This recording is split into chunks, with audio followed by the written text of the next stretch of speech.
महादेव जी आपसे कहते हैं, मेरे प्यारे बच्चे, यदि तुम मेरे संदेश को पढ़ पा रहे हो तो निश्चित ही तुम्हारा वह समय आ गया है।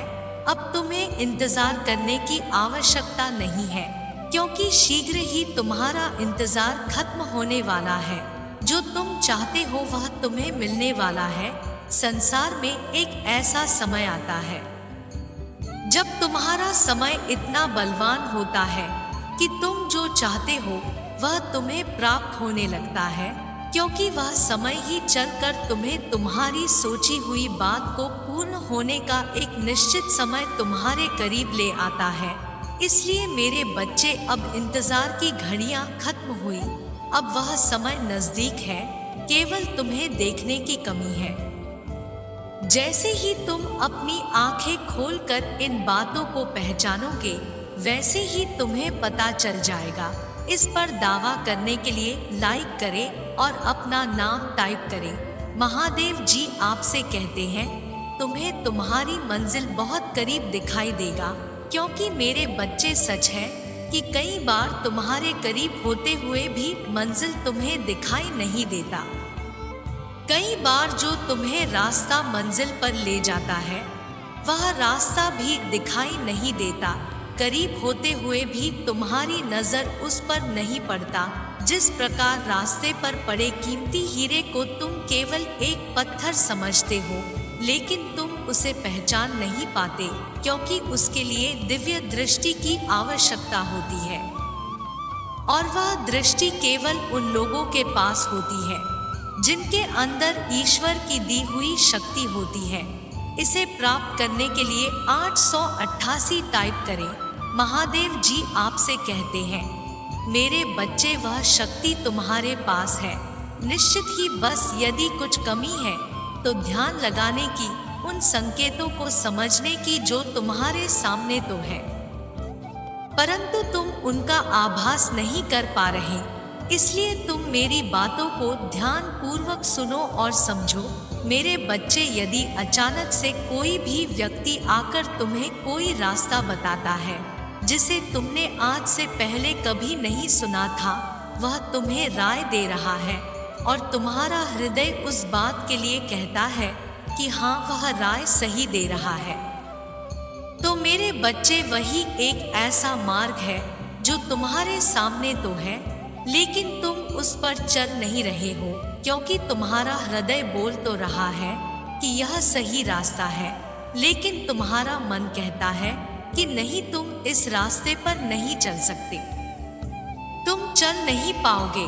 तुम्हारा अविश्वास तुम्हें आगे जाने नहीं दे रहा है। इसलिए मेरे बच्चे, मैं तुम्हें बताना चाहता हूँ कि तुम अपने हृदय की बात को सुनो। वह शक्तियाँ तुम्हारे साथ है, तुम्हें उन्हें महसूस करने की कोशिश करना है, क्योंकि जो शक्ति तुम्हें सही रास्ते पर चलाना चाहता है, जो तुम्हें मंजिल तक पहुंचाना चाहता है, वही तुम्हें किसी भी व्यक्ति के रूप में आकर उस मार्ग पर चलने के लिए रास्ता बताता है।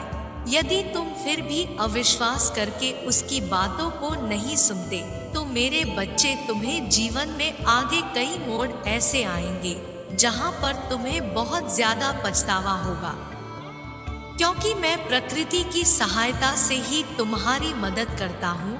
प्राकृतिक में विराजमान किसी भी व्यक्ति, किसी भी जानवर, किसी भी पेड़ पौधे या किसी रूप में तुम्हारी मदद के लिए आता हूँ और तुम्हारी मदद करता हूँ। इसलिए तुम यदि प्राप्त हो रहे हैं मदद को अनदेखा कर दोगे या अनसुना कर दोगे, तो मैं चाह कर भी तुम्हारी मदद नहीं कर सकता।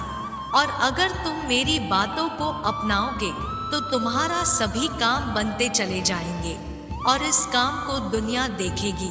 अगर आप भगवान को मानते हैं तो ये टाइप करें और इसे सब्सक्राइब करें। महादेव जी आपसे कहते हैं, जब दुनिया को यह आभास होगा कि सच में तुम एक बहुत ही शक्तिशाली और कुछ भी कर गुजरने वाले इंसान हो, महादेव जी आपसे कहते हैं, मेरे बच्चे, सफलता और असफलता में केवल थोड़ा ही अंतर होता है। जब बातों को सही किया से समझ लो तो सफलता तुम्हारी कदम चूमता है और वहीं तुम उस क्रिया को ना समझोगे तो केवल असफलता प्राप्त होती है। मेरे बच्चे, जो देख ना सके उसे दिखाना व्यर्थ है, जो सुन ना सके उसे सुनाना व्यर्थ है। मेरे बच्चे, तुम जो देख रहे हो, जो सुन रहे हो और जो उम्र भर कर रहे हो, वह तुम्हारी आध्यात्मिक उन्नति का फल है। ऊर्जा के स्तर पर जो परेशानी तुम्हें हो रही है, वह दूसरों को भी हो ऐसा आवश्यक नहीं। इसलिए मेरे बच्चे, जो बच्चे अभी उसे देखने, समझने और सुनने को तैयार नहीं, उन्हें सत्य का प्रकाश दिखाने की कोशिश मत करो। मेरे प्यारे बच्चे, तुम वह हो जो दूसरों को अंधकार से प्रकाश में लाने का कार्य करते हो। जो भटका है वह स्वयं आएगा तुम्हारे पास। कुआं प्यासे के पास नहीं जाता, प्यासा स्वयं कुआं को ढूंढ लेता है। भौतिकवाद संसार में मानव अपने भौतिक शरीर को ही परम सत्य मान बैठा है, जो तुम्हारे अस्तित्व का कण मात्र भी नहीं है। जैसे तुम जल को जिस पात्र में रखो, वह उसी रूप में दिखाई देता है। यदि उसी जल को धरती पर बिखेर दो तो भी जल का अपना अस्तित्व रहेगा। इसी प्रकार यह भौतिक शरीर तुम नहीं हो, यह बस एक अस्थायी पात्र है जिसमें तुम्हारी परम चेतना आत्मा ने धारण किया है। वह भौतिकवादी युग तुमसे कहेंगे आत्मा दिखाई नहीं देती तो वह है ही नहीं, तो इसका उत्तर उन्हें यह देना, अनेकों वस्तु है जो दिखाई नहीं देती किंतु वह होती है, उन्हें केवल महसूस किया जा सकता है। जैसे भूख, प्यास, गर्माहट, ठंडक, पीड़ा, ठीक इसी प्रकार वह ऊर्जा जो इस भौतिक शरीर को चला रही है, वही अंतिम सत्य है जिसे तुम आत्मा कहते हो। जब तक आत्मा भौतिक पात्र में रहता है, तब तक तुम इसी शरीर को सत्य मानकर सब करते हो, किंतु जैसे ही वह ऊर्जा शरीर को छोड़ता है, मानव का यह बहुमूल्य शरीर मिट्टी के समान ढेर हो जाता है। कोई भी सगा संबंधी परिजन उस शरीर को नहीं रखना चाहता। यह बात सत्य है तो हाँ टाइप करें। महादेव जी आपसे कहते हैं, जो प्रियजन तुम्हारी आत्मा के लिए सारी संपत्ति दांव पर लगाने को तैयार होते हैं, वही लोग उस आत्मा के निकल जाने पर उस शरीर के लिए कुछ नहीं देना चाहते। यहाँ तक कुछ दिन भी उस शरीर के साथ नहीं रह सकते। आत्मा रूपी ऊर्जा के निकलते ही वह इस भौतिक शरीर को ठिकाने लगा देते हैं। अब तुम ही उत्तर दो, अस्तित्व किसका है, शरीर का या आत्मा का? मेरे बच्चे, तुम जिस मार्ग पर हो वह तुम्हें परम सत्य से जोड़ रहा है। उसी अंतिम सत्य को प्राप्त करना तुम्हारा अंतिम लक्ष्य है। यदि तुम मेरे सांकेतिक रहस्य को समझ गए तो हर एक दिन संकल्प लेते रहो, मैं भाग्यशाली आत्मा हूँ, मैं शरीर नहीं ज्योति स्वरूप आत्मा हूँ, मैं आनंदित हूँ, क्योंकि तुम्हें आध्यात्मिक मार्ग में काफी आगे तक जाना है। इस पर दावा करने के लिए 444 टाइप करें। महादेव जी आपसे कहते हैं, मेरे बच्चे, तुम्हारा विचलित मन मुझे भी विचलित कर देता है। तुम क्यों सब कुछ भूलकर वापस खुद को उसी परिस्थिति में डाल देते हो? मेरे बच्चे, तुम्हारी उदासी और तुम्हारे आंसू मुझे भी दर्द पहुंचाते हैं। तुम्हारे मन में उठने वाली सभी सवालों को शांत करो। मैं तुमसे वादा करता हूँ, तुम्हारे दिल से निकली इच्छा मैं अवश्य पूर्ण करूँगा।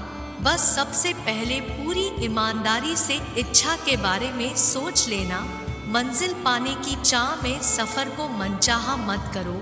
मैं हमेशा तुम्हारे साथ हूँ। महादेव जी कहते हैं, मेरे बच्चे, यदि तुम्हारा भाग और किस्मत साथ ना दे तब तुम मेरी एक यह बात याद रखना कि किस्मत और भाग्य साथ तभी छोड़ते हैं जब तुम कोई ऐसा काम करते हो जिससे कि तुम्हारे भाग्य की गति विपरीत दिशा में चलने लगती है। कहने का तात्पर्य यह है कि भाग्य दुर्भाग्य में परिवर्तित होने लगता है और तुम्हें अपने भाग्य को स्वयं उदय करने का मार्ग बनाना होगा और उस मार्ग पर चलना होगा, क्योंकि मेरे बच्चे, जब भी जीवन में तुम किसी भी ऐसे कार्य को करते हो जो तुम्हारे भाग्य को सौभाग्य में परिवर्तित करने की ताकत रखता है, तो उस कार्य को अपनाने से पीछे मत हटो। उस कार्य को करते हुए अपने विश्वास को मत डगमगाने देना। सुबह जब तुम उठते हो, उठने के पश्चात जब तुम्हारा मन शांत रहता है, तभी तुम इन बातों को करना। अपने जीवन के बारे में बहुत गहराई से सोचना होगा। एक बार के लिए अपने दिमाग को शांत रखकर, पीछे की बातों को भूलते हुए, अपने गुस्से को शांत मन में रखकर, कौन क्या कर रहा है इस पर तुम्हें ध्यान नहीं देना है। हो सकता है तुम्हारे विपरीत बहुत लोग खड़े हो, बहुत लोग तुम्हारे खिलाफ हो। जो तुमने कार्य करना शुरू कर दिया है, यदि कोई तुम्हारे साथ खड़ा नहीं है, तब भी तुम्हें हिम्मत नहीं हारनी है, ना ही अपने आप को हार मानने देना है। इसके साथ ही तुम यदि परिश्रम कर रहे हो और तुम्हारा चुना हुआ कार्य, जो कई लोग उस कार्य से तरक्की कर चुके हैं, उनको देखते हुए यदि चुना है, तो तुम्हें भले ही सफलता देर से प्राप्त हो, लेकिन जिस दिन सफलता तुम्हें छू लेगी, उस दिन से ऐसा दिन प्रारंभ हो जाएगा कि दिन दुगनी रात चौगुनी तरक्की होगा। तुम्हारी कभी हार नहीं होगी, लेकिन इसके साथ ही मार्ग तुम स्वयं बनाओ और इस तरह के अपने कदमों को बनाकर चलते रहो कि तुम्हारी निशान जमीन पड़ने पर लोग तुम्हारे कदमों पर चलने का सोचें। खुद को सफल बनाने के लिए भीड़ में ना चलो, सबसे अलग चलो, क्योंकि अलग चलकर तुम अपनी अलग पहचान बना सकते हो। भीड़ में चलोगे तो तुम स्वयं के अस्तित्व को खो दोगे। अपने अस्तित्व और अपने लक्ष्य को पहचानना बहुत जरूरी है। एक से तुम्हारा ज़मीर जिंदा रहता है और दूसरे से चुना हुआ लक्ष्य। इस पर दावा करने के लिए हर हर महादेव टाइप करें। महादेव जी कहते हैं, मेरे बच्चे, मैं तुम्हें तुम्हारे मंजिल पर पहुंचाने में पूर्ण रूप से शक्ति बनकर तुम्हारा साथ देता हूँ। अपनी इंद्रियों पर काबू रखना सीखो। यदि तुम अपनी इंद्रियों पर काबू रखना सीख लोगे, तो तुम आगे की मार्ग में सरलता से ऊंचाइयों को छू पाओगे।